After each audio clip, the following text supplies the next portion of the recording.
오늘 하나님의 말씀은 누가복음 15장 1절부터 10절까지 말씀입니다.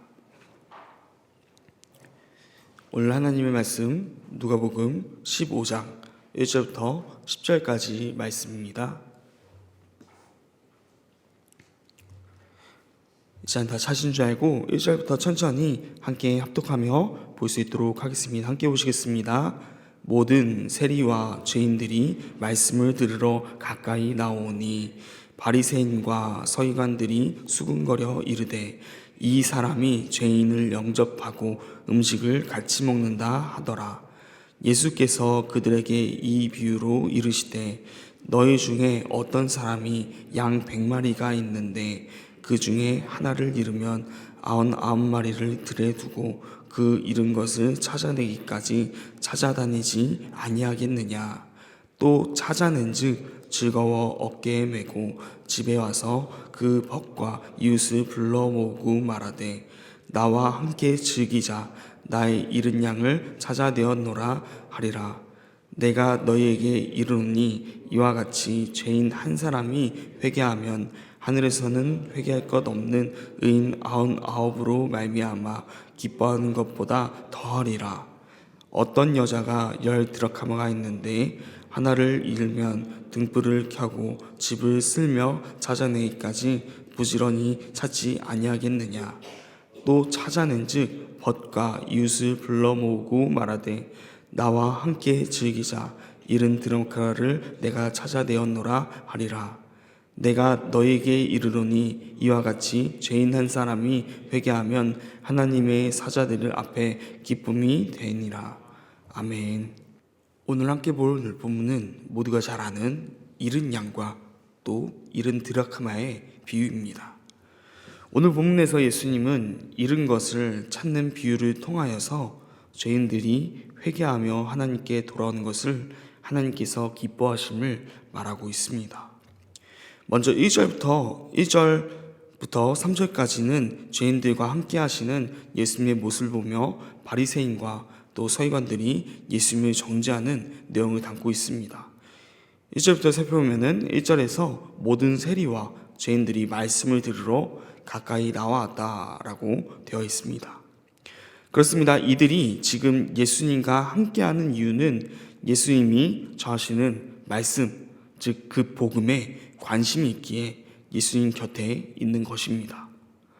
복음에 관심이 있다는 말은 이들 가운데 회개로 나아갈 길이 열린 것이고 이들은 충분히 그 복음을 받아들이고 회개할 준비가 되었다라고도 볼 수도 있을 것 같습니다.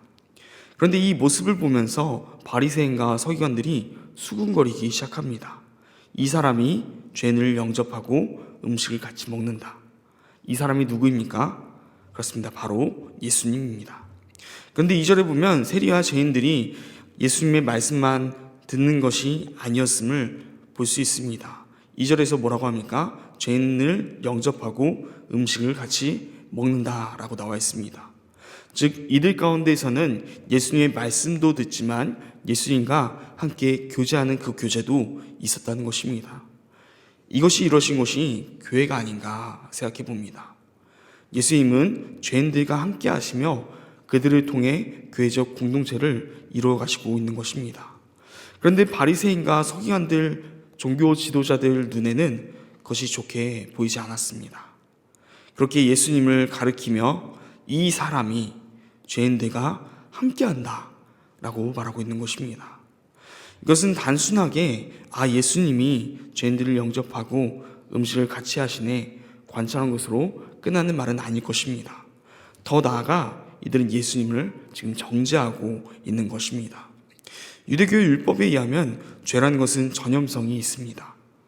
그렇기에 죄인을 가까이 하게 되면 부정한 것에는 전염성이 있기에 그 죄가 자신에게까지 미친다고 생각하였습니다. 그렇기에 유대인들은 절대 죄인을 가까이 하지도 않았고 또 그들을 무시하며 경멸하기까지도 하였다는 것입니다. 실제로 유대교의 지도자들은 바리새인들과 서기관들이 예수님과 함께 있는 죄인들을 멀리하며 무시하고 있지 않습니까? 그런데 예수님께서는 그들을 영접하시고 말씀을 전하시며 음식을 나누셨다는 것입니다. 이에 예수님께서 그들의 마음을 아시고 이 바리새인과 서기관들, 종교 지도자들의 마음을 아시고 비유로 그들에게 설명하시는데, 그 비유가 바로 오늘 본문의 잃은 양을 찾는 비유와 잃은 드라크마를 찾는 비유입니다. 먼저 4절부터 7절까지는 잃은 양을 찾는 비유에 대해서 말하고 있는데 함께 살펴보도록 하겠습니다. 4절을 보면은 비유를 시작하며 전제를 말씀하십니다. 너희 중에 어떤 사람이 라고 시작하고 있습니다. 여기서 어떤 사람이 라고 가정하고 있는데, 이것은 그들에게 너희 중에 한 사람으로 가정해보자 라는 그런 뜻을 갖고 있는 것입니다. 그리고 이어서 배경을 설명하시는데, 양 100마리를 가진 자가 그 중에 하나를 잃어버린 상황입니다. 양 100마리나 가진 자라면 일단 부유한 자임을 알 수가 있죠. 그러나 그는 99마리의 양이 아직도 있지만 잃어버린 그 한 마리의 양을 찾아다닌다는 것입니다. 99마리의 양이 있는 목자에게 한 마리의 양이 없어진다고 해서 크게 재정적으로 타격이 있는 것은 아니었을 것입니다. 실제로 양이 무리를 이탈해서 잃어버리는 경우는 당시 목동들에게 다반사의 일이었다고 합니다. 이런 배경에 대해서 이들은 유대인들에게 아주 잘 알고 있었던 배경이었을 것입니다. 그런데 예수님은 99마리의 양을 두고 71마리의 양을 찾으러 나가는 것이 당연하다는 듯이 말씀하고 있습니다. 하지만 그러기에는 사실 위험 부담이 너무 큰 것입니다. 두고 가는 99마리의 양은 어떻게 할 것입니까? 또한 그렇게 한다고 해도 한 마리의 양을 찾으러 가는 것입니다. 어디 있는지도 모를 뿐더러 삼진등 등에 죽었을지도 모르는 것입니다. 그렇게 대부분 목자들이 이러한 일이 흔하게 발생하는데 찾아가지 않았다고 합니다.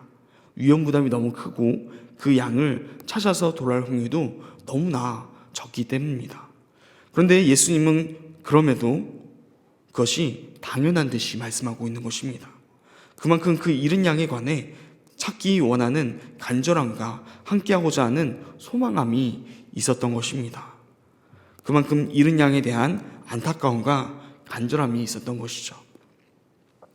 그리고 목자는 그 양을 찾게 됩니다. 그런 후 5절에서 양을 찾고 그 양을 어깨에 맵니다. 유대인들은 양을 찾았다는 것 자체만으로도 이 목자가 얼마나 간절하게 여러 곳을 찾아 헤맸을까, 또 찾는 것이 얼마나 대단한 것인가에 대해서 잘 알고 있었을 것입니다. 사실상 실제의 경우 찾기가 매우 어렵고 불가능에 거의 가깝기 때문입니다. 목자도 그것을 알고 있었습니다. 그렇게 기뻐하며 그 양을 어깨에 메고 오는 것입니다. 이 부분을 통해 목자가 양을 얼마나 소중히 여기는지 알 수가 있습니다. 양이 부상당했는지 아니면 건강했는지는 모릅니다. 부상당해 어쩔 수 없이 어깨에 메고 와야 했을 수도 있고, 또 건강했지만 또다시 잃어버릴까 염려하여서 어깨에 메고 와야 했을 수도 있습니다. 중요한 것은 부상을 당했건 건강했건 그 양이 정말 소중하기 때문에 부상을 당했으면 메고 오는 것이고, 또 건강하다 할지라도 혹시 또 잊어버릴까 하는 마음에 양을 어깨에 메고 돌아왔을 것입니다. 이 목자에게 양은 매우 소중했다는 것입니다. 그 정도로 소중하다는 것을, 그리고 그 소중한 것을 찾았을 때 이 목자는 한없는 기쁨을 누리고 있었을 것임을 쉽게 짐작해 볼 수 있는 부분입니다. 그리고 그 다음 6절에서 그 목자가 얼마나 기뻐했는지를 알 수 있는데, 잃은 양을 찾아온 목자는 벗과 이웃을 불러 모은 후에 나와 함께 즐기자, 나의 잃은 양을 찾아내었노라 라고 말합니다. 얼마나 기뻐했으면 잔치를 벌이고 있는 것입니다. 그 정도로 양을 찾은 것이 기쁨임을 말하는 것입니다. 예수님은 잃은 양의 비유를 통하여서 바리새인들과 서기관들에게 말씀하고 있습니다. 잃은 양과 같은 하나님으로부터 멀어진 그 죄인들, 그들이 멀리하고 있는 죄인들이 회개하고 돌아올 때 얼마나 큰 기쁨인지에 대해서 말씀하고 있는 것입니다. 그렇게 7절에서 잃은 양의 비유를 정리하며 이렇게 말씀합니다. 이와 같이 잃은 양을 찾음으로 기뻐하는 목자의 이야기와 같이 죄인 한 사람이 회개하면 하늘에서는 회개할 것이 없는 의인 99으로 말미암아 기뻐하는 것보다 더하리라 라고 말씀하십니다. 무슨 뜻입니까? 하나님의 사랑은 99마리의 양이 있음에도 71마리의 양을 찾아다니는 목자와 같이 합리적이지도 않고 또 모든 영혼을 향한, 심지어 그가 죄인일지라도 그 한 영혼을 향한 사랑이 이와 같다는 것입니다. 죄인 한 사람이 회개할 때 천국에서는 기뻐하며 잔치가 벌어진다는 것입니다. 하지만 예수님의 비유는 이것으로 끝나지 않습니다. 이어서 70드라크마의 비유도 말씀하십니다. 8절부터 10절인데 8절부터 함께 살펴보면 어떤 여자가 등장합니다. 이른 양의 비유와 정반대임을 볼 수가 있습니다. 이른 양의 비유에서는 목자는 남성이었습니다. 그리고 100마리의 양을 소유한 부유한 자였습니다. 그리고 이른 양의 비유는 집 밖에서 벌어진 일입니다. 그런데 이른 드라크마의 비유에서는 등장한 인물은 먼저 여자이며 집 안에서 벌어진 일입니다. 그리고 이른 드라크마를 찾는 것, 그리고 등불을 켜고 집에서 찾는 모습을 통해 재정적으로 좀 어려움이 있는 자임을 알 수가 있습니다. 먼저 드라크마는 노동자의 하루 품삯이었습니다. 그리고 등불을 켜고 라는 단어를 통해 당시 그녀의 집안에 형편을 알 수 있는데, 당시 가난한 집 구조는 창이 없었기 때문에 등불이 필요했을 것으로 볼 수도 있다고 말합니다. 이런 상황 가운데 그녀에게 있어서 10드라크마라는 것은 엄청난 큰 돈이었을 것입니다. 거기다 한 드라크마라고 해서 결코 무시할 수가 없는 크기의 돈이었을 것입니다. 물론 이 이야기를 듣는 바리새인들과 서기관들은 종교 지도자로서 여유로운 생활을 하였기에 별것 아니었을 수도 있었을 것입니다. 그러나 그녀에게는 소중한 것이기 때문에 등을 밝히면서 집안을 필사적으로 찾아다닙니다. 목자에게 잃은 양 한 마리가 소중했듯이 그녀에게도 잃은 드라크마가 소중했음을 말하고 있는 것입니다. 그리고 9절에서 동일하게 찾아내죠. 그리고 잃은 드라크마를 찾아내매 크게 기뻐합니다. 잃은 양떼처럼 벗과 이웃을 불러 모으고 기뻐하며 잔치를 벌이기 때문입니다. 그러면서 다시 10절에서 이와 같이 한 사람의 회개가 하나님 앞에서 얼마나 큰 기쁨인지 말씀하시며 오늘 본문을 마칩니다. 예수님은 오늘 본문에서 죄인들과 함께함을 정죄하는 바리새인과 또 서기관들을 향하여서 잃은 양과 드라크마의 비유를 말씀하십니다. 사실 잃은 양의 비유를 들으면서 그들은 어느 정도 납득했을 수도 있습니다. 100마리 양 가운데 한 마리, 사실 크지 않은 것 같지만 메소포타미아 남부에 위치했던 고대 도시 라르사에서는 양 한 마리가 3개월치 임금과 같은 값이었다는 기록이 있습니다. 물론 로마 시대의 물가와는 달랐을 것입니다. 그러나 동일하게 양 한 마리의 값이 귀중했다라는 것에 대해서는 추측해 볼 수 있는 부분일 것 같습니다. 종교 지도자들인 바리새인들과 서기관들이 아무리 부유한 자들이라고는 하나 양 한 마리의 가치를 결코 무시하지는 못했을 것 같습니다. 거기다가 이스라엘에서 목자와 양의 관계는 구약에서도 끊임없이 언급되고 있는 하나님과 백성들의 긴밀한 관계를 의미하기 때문에 그런 의미까지 생각한다면 이들은 충분히 잃은 양 한 마리를 찾아가는 목자의 심령을 이해했을 것 같습니다. 그러나 그 다음 비유는 드라크마 비유는 이들 입장에서는 쉽게 받아들이지 못했을 것입니다. 일단 주인공부터가 여자였습니다. 당시 여성은 온전한 대우를 받지 못하는 존재였다는 것입니다. 거기다가 가난한 자였습니다. 그리고 잃어버린 것은 드라크마 하나였습니다. 당시 종교 지도자에게 있어선 부유한 계층이기에 드라크마 하나, 하루 품삯 정도, 노동자의 품삯 정도 잃어버린 것, 크다면 클 수도 있지만 그 정도의 간절함과 기쁨을 누리기에는 동의할 수 없었을 수도 있습니다. 거기다가 집 안에서 잃어버린 거기 때문에 시간이 지나면 나올 수도 있는 것입니다. 그런데 예수님은 일부러 잃은 양의 비유를 하시고 더 사소한 것으로 보이는 비유를 강화하시는데 그것이 바로 잃은 드라크마의 비유라는 것입니다. 집에서 잃어버린 것 언젠간 찾을 수 있을 것이며 그들 입장에서는 그렇게 중요하지도 않은 금액일 수도 있습니다. 거의 다 잃어버린 주체가 여자입니다. 당시 이들에게 이 사실은 공감하기가 어려웠을 것입니다. 그러나 예수님은 이 비유를 말씀하시면서 다시 죄인 한 사람이 회개할 때 하나님께서 기쁨이 된다는 말씀하신 이유에 대해서 함께 묵상하며 살펴보기를 바랍니다. 당시 문화의 기준으로서 이들이 보기에 하찮게 보이는 가난한 여인, 또 이들이 보기에 하찮은 금액인 한 드라크마, 또 이들이 보기에 집안에서 잃어버린 것만큼 큰 문제가 아닌 것 같은, 언제가 결국 찾을 수 있을 것 같은 그런 하찮은 일, 그 일 가운데에서도 필사적이며 또 찾음으로 기뻐한다는 것입니다. 그런 것처럼 그들이 보기에 하찮고 오히려 존재 자체가 마이너스에 가까울지도 모르는 그 죄인들, 상종하지 말아야 하며 가까이 오면 자신도 죄인이 된다 생각하는 어찌 보면 혐오스러운 그 존재들, 예수님은 이 비유들을 강화하시면서 점차 합찬한 것을 비유로 말씀하심을 통해 이들에게 알려주고 있는 것입니다.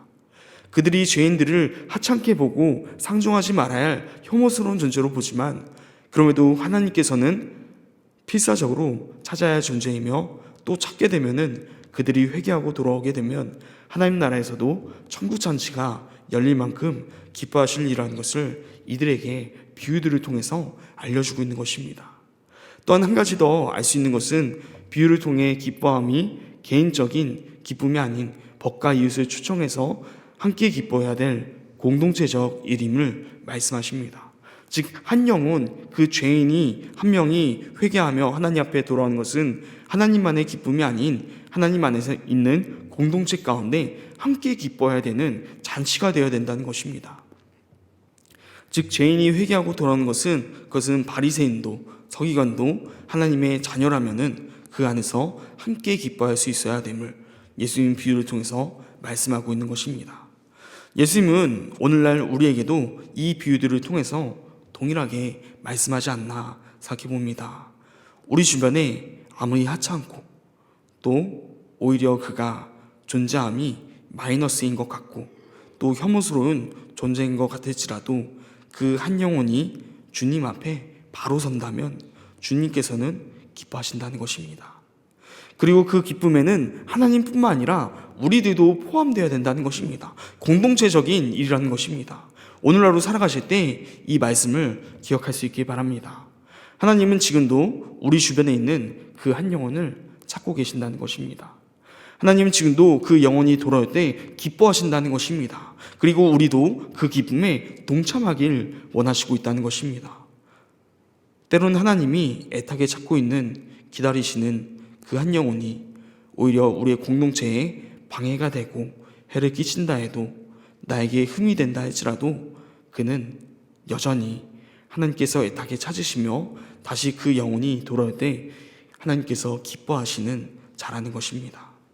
이전 함께 말씀을 함께 마치면 마지막으로 말씀드린 것은 하나님께서 애타게 찾고 계시는 그 한 영혼, 그 한 영혼이 누구인지, 내 주변에 누구인지 기도로 물어내어 나아갈 수 있는 그런 시간이 되길 바랍니다. 내 가족이 될 수도 있고, 친척이 될 수도 있고, 직장 동료가 될 수도 있고, 또 오늘 만나는 이웃 또는 나의 지인이 될 수도 있을 것입니다. 그것이 누구이든지 하나님과 각자 다 자신만이 알 것입니다. 오늘 하루 가운데 기도로 주님을 찾으시며 간구하며 그 찾으시는 그 한 영혼을 주님 앞에 나아갈 수 있도록 하여서 그 주님의 기쁨을 함께 누릴 수 있는 그런 하루가 되기를 간절히 축복합니다.